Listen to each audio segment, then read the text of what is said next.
Well, hello, that's me again. Today is October 13th, 2025. It is Monday. My best wishes for everybody who begins their working week or work week. And what you see in the beginning is continuation of what Russians do, basically annihilating their in energy infrastructure and industrial infrastructure in Ukraine, and they do this by increasing intensity, then decreasing, then increasing it again. And as you can see yourself, the title of this video is what is escalation dominance.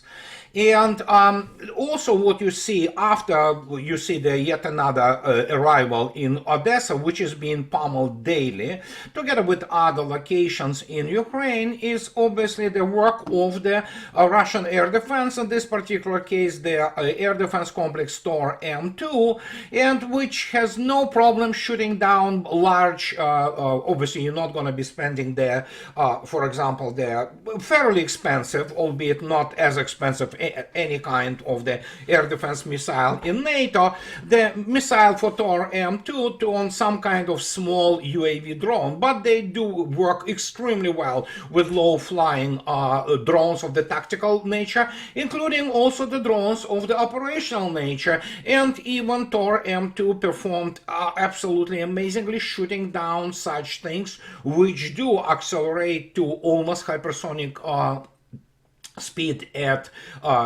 basically terminal during the duration of the whole special military operation, such as Tochka U, for example. This is the tactical ballistic missile, and they also scored hits of just basically killing all those attackers and things like that. Which brings us to this thing. What is escalation dominance? Let me put it this way. War, modern war, and again, I want to send you back to actually Alexander Svechin and his strategy work. I mean, some parts of it obviously are irrelevant today, but fundamentally, the fundamental ideas which are in this work from 1927, I believe, are absolutely applicable, and the war is a broad spectrum activity. It is the geopolitical tool of the first order, as I quote myself. And when you look attentively the way some morons from Pentagon and whatever, those shysters with the political science degrees call it for some reason the hybrid war. All wars are hybrid. They always were, are, and will continue to be, because they are fought across the whole range of the activities of the humanity, including the psychological, including cultural, and all kinds of things, cognitive, what have you, apart from the physical kinetic application of the military force. And when we talk about this, many people do not understand that escalation dominance is not like going just merely, toe to toe, quid pro quo, if you will, which of course is the part of it. What is important here is to understand that it is about the number of the rungs, if you wish, in the ladder. How many rungs can you take before you escalate to the ultimate, final point, which of course is the application of the deployment of the nuclear weapons. In the modern world, we live in 2025, we don't live into 1927, or for that matter, even in 1942. And so, when we speak about it, many people do not understand, especially people from the West. That's where I come in and begin to try to actually educate them that no, you do not go out of there, thumping your, chest with your fist and try to pretend that you know everything. You don't. No, I'm not talking about you people. I'm talking about the political elite. And their problem is that very many people still do not understand what escalation dominance is. Escalation dominance, the same as operational initiative, is the thing which basically the capability of the warring side, whatever the warring side is, to either conduct all kinds of strikes or offensive or defensive operation at will, which is happening on the special military operation at the line of the combat contact, and the same applies to the international relations, and the same applies for the strategic level weapons. And this is what many people still do not understand. Russia read my lips. You can quote me. The fact is, you don't have to quote me. I wrote a number of books about it. I'm on it for the second decade now. And yeah, there are very few people who even will dare to go with me on that, except for all those platitudes which are basically taught in the not NATO military academies as some kind of the wisdoms which they are not. Combined West, NATO, United States lost the arms race by a knockout. It's not even fair. And in this case, returning back to this good Lord, it's just becoming nauseating. This is Mr. Trump. And we know, oh good Lord, okay, I have to constantly comment on this crap, basically. Ukraine to get Tomahawks if war not settled, Trump. US President has admitted that sending the weapon to Kyiv will be a step of aggression towards Russia. Well, let's face it, Mr. Trump is a moron, actually, and he behaves as such. He is the real estate shyster from New York and showman. He has zero statesmanship qualities, and same as Biden, basically. We are actually in some kind of the iteration of the Biden administration, but this time with this guy who, yeah, he's a sucker for all kinds of the, shiny things. And so US President Donald Trump has said he might talk to his Russian counterpart Vladimir Putin about the possibility of sending long-range Tomahawk missiles to Kyiv. He did not elaborate on whether he has made the decision, speaking to reporters on Sunday. It doesn't matter. I continue to actually stress this point. Most likely some of the missiles may be even already in Ukraine. It doesn't matter. It's not gonna change anything. And here it is. Trump stressed that Ukraine would like to have Tomahawks, but he would discuss that with Putin. I might say, look, if this war is not going to get settled, I'm going to send them Tomahawks, he said. Well, Vladimir Putin already responded to him. If this guy, who is only PR manager, nothing more than that, he is not the guy who is running the country.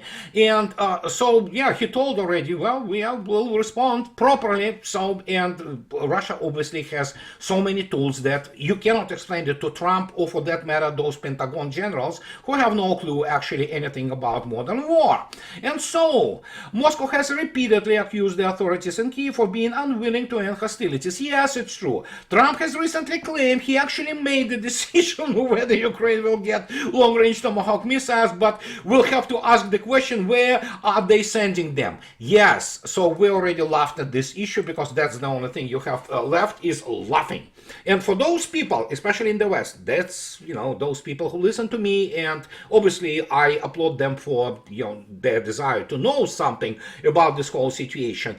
They not gonna change anything. Tomahawks. The reason not is just that you have longer range in terms of actually launching them from probably Western Ukraine, as was the case, well, which were launched from the Western Ukraine, such things as Scalp and Storm Shadow. If they want to try to attack Moscow, they will be most of them shut down. And as I already showed you, for example, Tor M2, this is the what is called Vaiskovoy troops, or basically near battlefield air defense complex. They successfully also intercepted all kinds of things like Scalp and Storm Shadow, and Russia has way more than just Tors, and we've been through this before, so it doesn't matter. And Tomahawk is the last trump card, if you wish, in the opinion of American military leaders who are not very good at war, and yeah, primarily mostly PR, propaganda, things of this nature. So I already made a very clear statement that American military, in terms of the operational strategic level, is simply incompetent. And of course, it operates with the table of organization of equipment from 1990s, and they want to pretend that they can fight the army which the table of organization and equipment from 2025. So when you explain this, what can Russia do? And they, again, old people say, Russia has to do this or that. No, Russia doesn't have to do anything except track down, detect, track, and annihilate those American crews which will be manning those Tomahawks primarily, well, because that's what Pentagon wants, where they are not very bright people there. They want to try and test the Mk-41 as placed, as we already discussed many times, on the wheeled chassis and see where it goes. it is still good old Tomahawk, but this time Block 5, but this is an obsolete missile. And yeah, it can, as I already stated, it has any kind of the weapon, such as arquebus, for example, from the 16th century. It still can kill, it still can damage you, but I mean, it doesn't change anything, and that's the issue. Russia will definitely find out if they are delivered the Mk-41s, and they will destroy them together with crews. So basically, the people whom U.S. Army will be sending there, they are, well, kamikaze, basically. They're gonna die. And if not die immediately at the battlefield, they will be found out, and they will be hunted down and killed. So, and this is, this is the situation which U.S. Army is not used to, because it never fought real war. It lost whatever it tried to fight, from Vietnam to Afghanistan, what have you, and that is going to be, but will multiply times 10 or probably 200 actually. So this is what is this all about, and I continue to explain to you, and I have to explain to you non-stop, that we are talking about absolutely, I mean, gigantic gap in the military capability between Russians and United States. I'm not talking about Europe. So okay, let them try to attack Kremlin, for example. See what's gonna happen. So, and will they? Yeah, Trump is probably, he's the guy who has no principles or any kind of the integrity in terms of what he promises. He thinks that he's great. He's not. He basically, Russians already under his skin, and that's why Vladimir Putin absolutely correctly stated in a very nonchalant way, yeah, we will just improve our air defense, and then we'll see, yeah, it's gonna be escalation. So if United States wants to fight conventional war with Russia, they are welcome. US Army will be completely destroyed. As simple as that. It simply has nothing to defend itself with. And of course, if you look attentively, for example, and how it is, well, it is happening on the battlefield, as you can see yourself, Russians easily destroy by the drones, no less. I mean, you don't need to use the Iskander or whatever. This is, for example, Vampire Air Defense Complex, gone. Russians do not count them anymore. Then you have, obviously, a complete disaster for any kind of the things moving along the highways or whatever it's called. It's primarily in Ukraine. And so if we take a look at the situation on the battlefield today, we can take a look for starters at the Dnipro gas. I appreciate people who corrected me, which is, they are absolutely correct, but it doesn't change the outcome anyway. When I was showing you 1941 destruction of the Dnipro gas dam, it was actually not by Germans, it was by NKVD troops, correctly stated, which, while retreating Red Army, blew up this dams specifically for Wehrmacht not to have any kind of the energy, electricity, which is crucial for already then for the armies. And but here, as you can see yourself, it's machine hall, basically with the turbines. Half of it is just gone, that's Russians visited it, all kinds of pretty things. And yeah, this basically dam and this hydroelectric station doesn't operate anymore.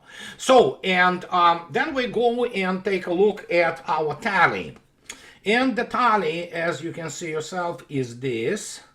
We have, yeah, 1500, it repeats itself. Yeah, Ukraine throws whatever it can now. 344 drones have been shot down, which try to penetrate Russian airspace. They got a hit on the Feodosia storage of their gasoline or oil, essentially. So they are controlling this now. So, but yeah, it's all about, as I already stated, it's primarily for PR reasons, because they are not going to do anything seriously in terms of impeding Russia from the industrial production, or for that matter, issues of the gasoline, which was, of course, blown out of proportion by all kinds of the so-called analysts.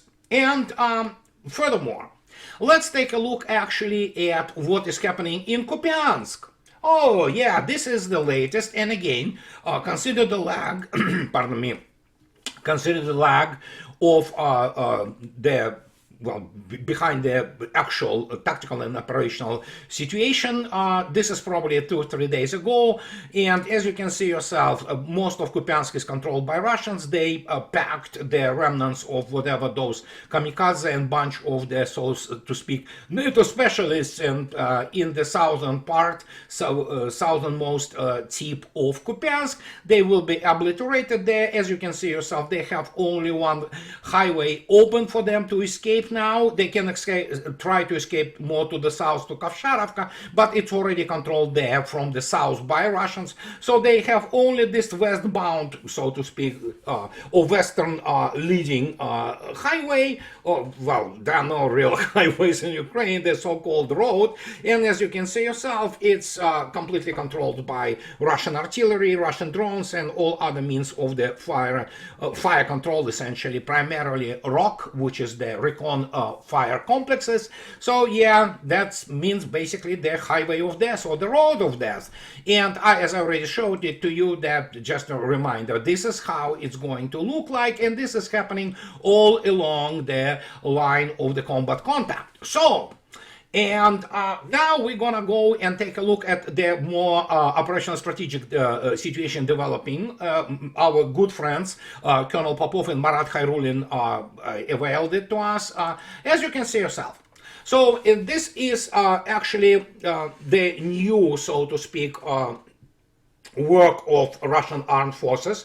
As you can see yourself, it's towards Barvenkovo, Lazovaya, and Izyum, and it's Slavyansk-Kramatorsk agglomeration, which is already being completely evacuated, and it's probably going to be the next one to fall. And then, of course, we have Alexandrovka, Novodonetsk, Belozersk, Dobropolye, which is being also well operated, so to speak, by Russians.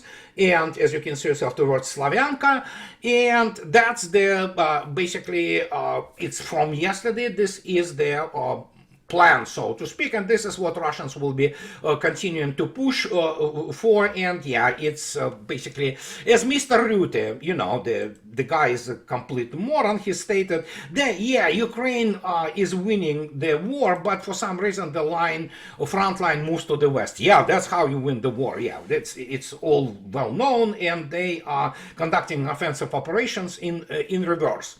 So then we go to the Slavyansk Zaporozhye in a much larger, as you can see yourself, scheme of things. And here you see yourself what we have: Zaporozhye, which is being, well, pummeled essentially by Russian long-range fires. You have Sinelnikova, you have Pavlograd, and Lazovaya. So, I mean, a lot of things are happening there, but again, Russians are now in Slavyansk Zaporozhye strategic axis, not just operational axis. They are dealing with the Slavyansk, Kramatorsk, and Konstantinovka agglomeration, with being in Konstantinovka, essentially at the outskirts of Konstantinovka, and dealing with all kinds of the, well, whatever they do there. I mean, this is cannon fodder. It is basically every day those unlucky souls are being thrown into this meat grinder. They get in there, they get killed. And if you ask me again, and we already know that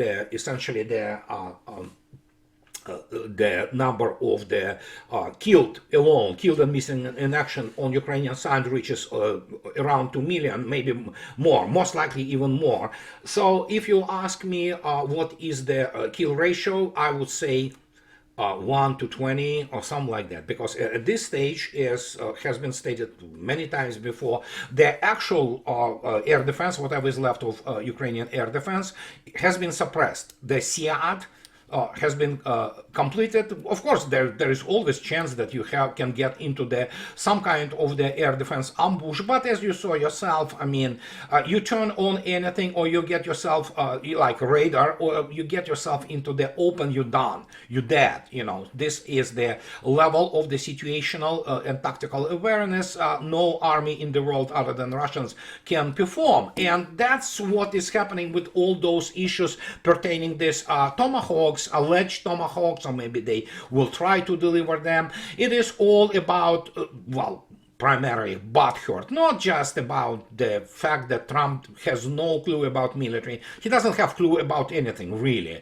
So, but it is about butthurt. There are many people, again, in Pentagon, CIA, and especially Washington, D.C., in the political top, who hate Russian guts. They would love to kill as many children, women as they can. And then again, well, let's face it, the United States basically proved itself as very good in terms of killing civilian people. So, I mean, what can I say? This is what they want to do.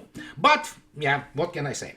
So, and as the result, so what do we have in terms of the new developments? Here it is. This is the Ignis.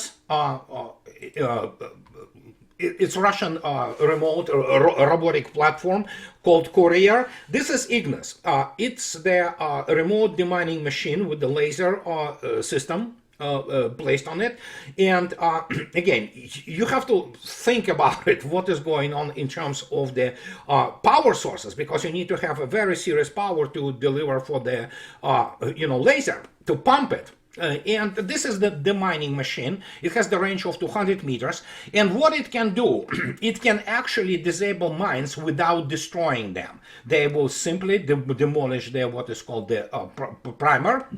And then after that, you know what, it's demined. And they can do it obviously both in silent mode, if you wish, or they can do it, loudly. They can actually blow them up if it comes down to it. But this is one of those new technologies, and this is a prototype, but they are going into the initial operational capability. And you also have to keep in mind that also Russians are using the laser weapons of the battlefield, and they use them like really widely. They use them with a great success against small drones. And again, what are those power sources? All kinds of them. We don't want to go there.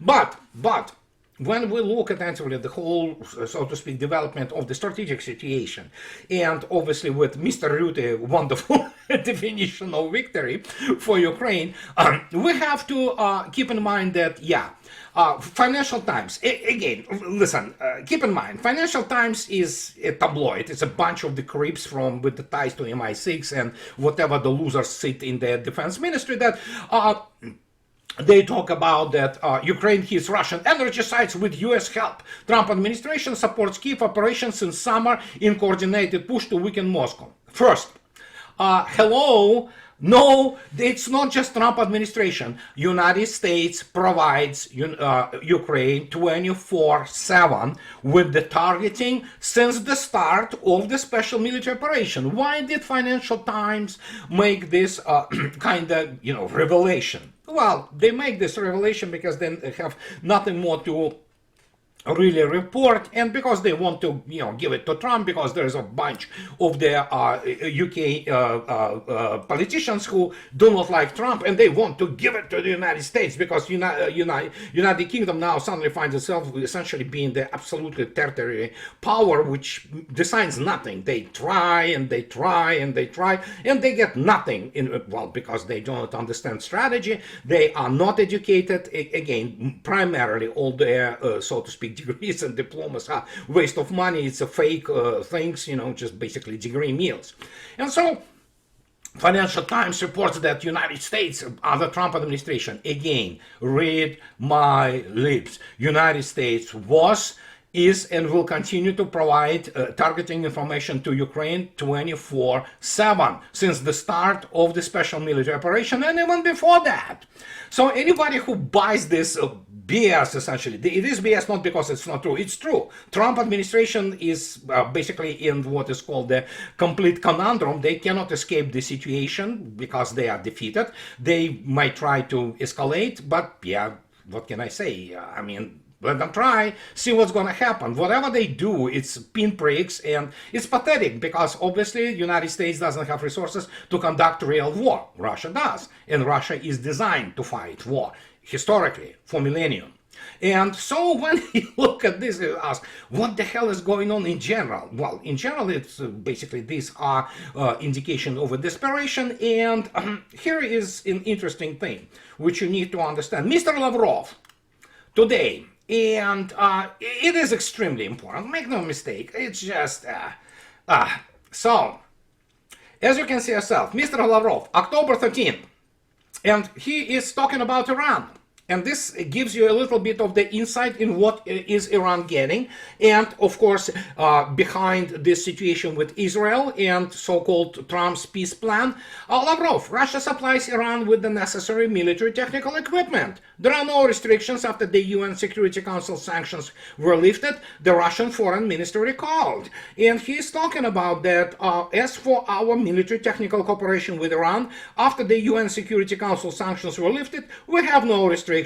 And in full compliance with international law, we are engaged in supply of the equipment that the Islamic Republic of Iran needs. And all this is being done, I repeat, within the framework of international law, the minister said. He is basically stressing the fact that Russians operate within the framework of international law, whatever is left of it, which is correct. And you have to keep in mind, and I already spoke about it, what does Iran get? Well, we know that the MiG-29 SMTs, these are really good planes. I already showed it to you. And most likely they go from some contracts which have been done with Algeria and other countries in the region. And Algiers wants to, and they do have it, Su-35s and Su-57s. They're probably going to get the first Su-57s. And so it will be one of the first countries to operate the export version of it. So SMTs are really good planes. Iran does have. We don't know how many. We know for sure they do have Su-35s. So what do they get in terms of the air defense complexes? We already heard that probably S-400 and whatever other complexes. So what is this all about? Well, if you read news, and you know that Russia maintains decent relations, at least they communicate, they speak to each other. Vladimir Putin and Netanyahu talk to each other, and obviously Netanyahu doesn't own, like he owns the US Congress, which is Knesset 2.0, he doesn't own anything in Russia. And Russia is playing a critical role as the intermediary between Iran and Israel. And it became known, it was reported in the press, it was reported by number of the Russian officials that Israel actually came to Russia. They, talked to Russian side and said, yeah, we don't want a war anymore. Of course they don't. Iran doesn't want the war, it's normal. Iran wants to develop and live peacefully. Actually, as if it comes down to it, if you remove a bunch of the fanatical, genocidal maniacs, maybe Israelis, for the most part, probably would love to live and just be with what they have. But no, of course, we have the fanatical cretins, and of course, they own United States. Israelis do own United States. They do own Congress. They do own the evangelical Christians for the most part, especially those dispensationalists. God damn, I cannot pronounce it properly. So, but when you look attentively at what Russia is providing and can provide, we don't know, obviously, to Iran, the next goal for United States, especially if it will do it on behalf of Israel, it's not going to end that well, apart from the fact that Iran obviously has its own fairly developed military-industrial complex. But again, you have to keep in mind, once you get into the issue of Russian supplies, you are playing completely different game. This is, with all deepest respect to Iran and their accomplishments, make no mistakes, everything Russia provides in terms of the electronic signal processing, like radar, optical electronic systems, and things of this nature, let alone strike systems, and air defense, well, you have to keep in mind that, yeah, it's a really, really serious capability. But so far we know that there is basically a resurrection or rebuilding of the Iranian Air Force, and they will have the top-notch military equipment and air defense. So whatever other things, obviously, and Russia will provide the 24/7 ISR for Iran. And that tells you everything you need to know about the situation with Ukraine and those Tomahawks. It is a much larger game out there. And even the fact that now Giuliani government wants they really want Russians to stay in Syria. That tells you everything you need to know. So remember when our good friend Larry Johnson stated that maybe somebody, after the fall of the government of Assad, in CIA were opening the champagne bottles and corks have been popping? Yeah, that was, as always is happening for the last 20 years, premature, let's put it this way. And overall picture gives you now understanding of what is happening in this whole basically larger frame of things and a larger scheme of things. And as I already stated, doesn't matter what they do, it's not gonna help them in any way. And then, of course, in the conclusion, yeah, we know this. Oh my God, Borgia. Oh yeah, the Guardian. Okay, they are liberal morons in Guardian. But yeah, the problem is, what is Borgia? Borgia is the low-life one-cell organism with the degree in literature. So this is the type of people you get in political circles, because obviously England is an extremely class-separated society.